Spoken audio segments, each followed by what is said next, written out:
নমস্কার, আমি সর্বাণী। আমি আবারও একটি নতুন রান্না নিয়ে তোমাদের কাছে চলে এসেছি। আমি আজকে করব খুব সাধারণ রান্না, পেঁপে ঘন্ট। আমি একটা গোটা সাইজের পেঁপে আগে কুড়ে নিয়ে হালকা ভাপ দিয়ে রেখেছি এইভাবে।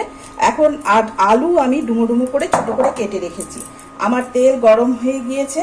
এখন আমি আলুগুলোকে আগে একটু ভেজে নিয়ে তুলে রাখবো। আমি আলুগুলোকে দিয়ে দিলাম। খুব সাধারণ রান্না।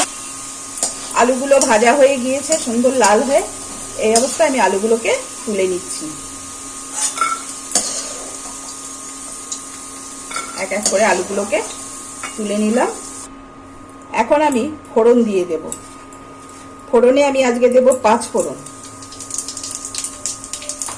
ফোড়ন দিয়ে দিলাম। ফোড়নটা পুড়তেই আমি তেজপাতা, গোটা গরম মশলা দিয়ে দিলাম।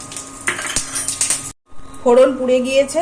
এখন আমি গ্যাসটা কম করে ছোলাগুলোকে দিয়ে দিলাম। ছোলা আমি 2টো সিটি দিয়ে রেখেছিলাম, ভিজিয়ে রেখেছিলাম তার গাছে। আজকে 2টো সিটি দিয়েছি, ছোলা আমার সেদ্ধ হয়ে গেছে। এখন এই পেঁপেগুলোকে দিয়ে দিচ্ছি।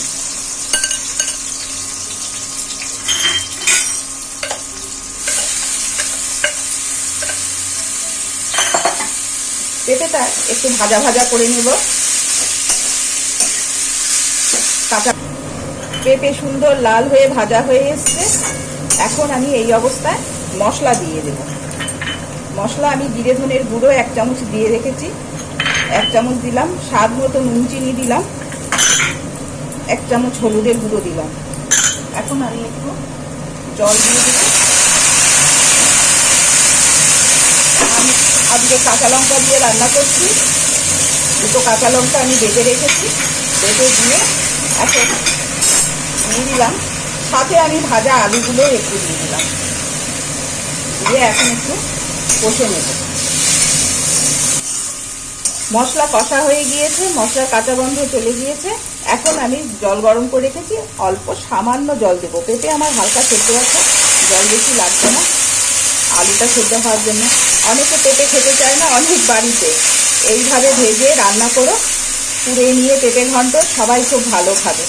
এখন একটু এইভাবে একটু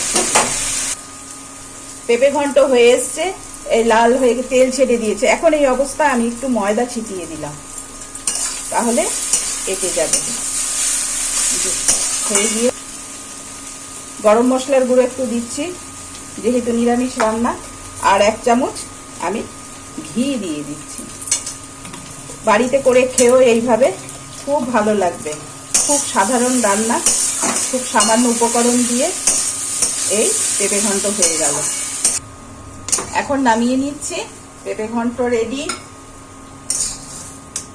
দেখে তোমরা বলো কেমন হয়েছে। এইভাবে বাড়িতে সবাই করো, খুব ভালো লাগবে খেতে। এই হলো আমার পেঁপে ঘন্ট রেডি।